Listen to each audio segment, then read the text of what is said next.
Chikkaballapur taluk ಆವಲಗುರ್ಕಿ panchayat ಹೊನ್ನಗಿರಿಯಪ್ಪನಹಳ್ಳಿ Krishnappa bin ದೊಡ್ಡ ಮುನಿಯಪ್ಪ ಎನ್ನುವವರಿಗೆ ಸೇರಿದ tractor ಅನ್ನು 22/2/2026ರಂದು ನಮ್ಮೂರ ಸರ್ಕಾರಿ ಪ್ರಾಥಮಿಕ ಶಾಲೆ ಹತ್ತಿರ ನಿಲ್ಲಿಸಿದ್ದಾಗ ಬೆಳಗಿನ ಜಾವ 2 ಗಂಟೆ ವೇಳೆಗೆ ಇದೇ ಗ್ರಾಮದ ವಾಸಿ ಲೇಟ್ ಲಕ್ಷ್ಮಪ್ಪ ಮಗ ಸುಮಾರು 40 ವರ್ಷದ ನಾರಾಯಣಪ್ಪ ಎಂಬುವವರು ಟ್ರ್ಯಾಕ್ಟರ್ಗೆ ಬೆಂಕಿ ಇಟ್ಟು ಮುಂದಿನ ಟೈರ್ ಬರಸ್ಟ್ ಆದ ಸದ್ದು ಕೇಳಿ ಮನೆಯಲ್ಲಿದ್ದ ನಾವು ನೋಡಿ ಓಡಿ ಬರುವಷ್ಟರಲ್ಲಿ ನಾರಾಯಣಪ್ಪ ಓಡಿ ಹೋಗುತ್ತಿದ್ದುದನ್ನು ನಾವು ಕಣ್ಣಾರೆ ನೋಡಿದ್ದು.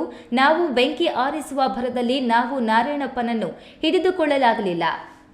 ಈತನನ್ನು ಹಿಡಿದು ಕಾನೂನು ರೀತಿಯ ಕ್ರಮ ಜರುಗಿಸಿ ನಮಗೆ ಅದರಿಂದಾದ ನಷ್ಟಕ್ಕೆ ಪರಿಹಾರ ಕೊಡಿಸುವಂತೆ ಚಿಕ್ಕಬಳ್ಳಾಪುರ ಗ್ರಾಮಾಂತರ ಪೊಲೀಸ್ ಠಾಣೆಯಲ್ಲಿ ದೂರು ಕೊಟ್ಟು ವಾರ ಕಳೆದರೂ ಯಾರೂ ಸ್ಥಳಕ್ಕೆ ಬಂದು ಪರಿಶೀಲನೆ ನಡೆಸಿಲ್ಲ.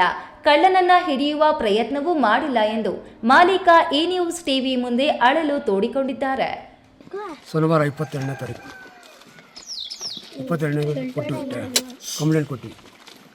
ಕಂಪ್ಲೇಂಟ್ ಕೊಟ್ಟರೆ ಸಬ್ ಇನ್ಸ್ಪೆಕ್ಟರ್ ಅಂತ ಹೇಳಿ ನಾವು ಕಾಯ್ದ್ವಿ.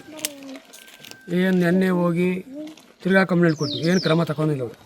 ಸರ್ ನೀವು ಕರ್ಕೊಂಡು ಬಂದು ಇನ್ಕ್ವೈರಿ ಮಾಡಿ, ಏನು ಯಾಕೆ ಈ ಥರ ಮಾಡಿದ್ದಾನೆ ಇನ್ಕ್ವೈರಿ ಮಾಡಿ ಅಂತ ಹೇಳಿದ್ವಿ.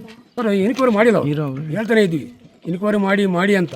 ನಾವು ಕೇಸ್ ಬುಕ್ ಮಾಡ್ತೀವಂತೆ, ಬೇಡ ಫಸ್ಟ್ ಇನ್ಕ್ವೈರಿ ಮಾಡಿ ಅವ್ರನ್ನ ಯಾಕೆ ಇಕ್ಕಿದ್ರು ಏನು ಉದ್ದೇಶ ಅಂತ ಹೇಳಿದ್ವಿ. ಸರ್ ನಾವು ಏನು ಕ್ರಮನೇ ತಗೊಂಡಿಲ್ಲ ಅವರು.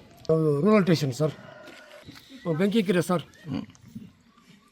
ನಾರಾಯಣಪ್ಪ ಬೆಂಕಿ ಇಕ್ಕಿರೋದು ಶನಿವಾರ 2 ಗಂಟೆ ರಾತ್ರಿಯಾಗ ಇಕ್ಕಿಬಿಟ್ಟು ಓಡೋಗವನೆ. ನಾವು ಎತ್ಕೊಂಡು ಕಂಪ್ಲೇಂಟ್ ಕೊಟ್ವಿ.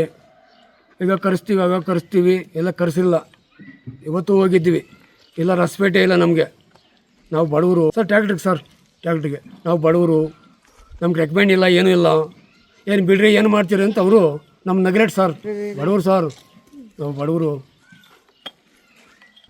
KS Narayanaswamy, A news TV, Chikkaballapur.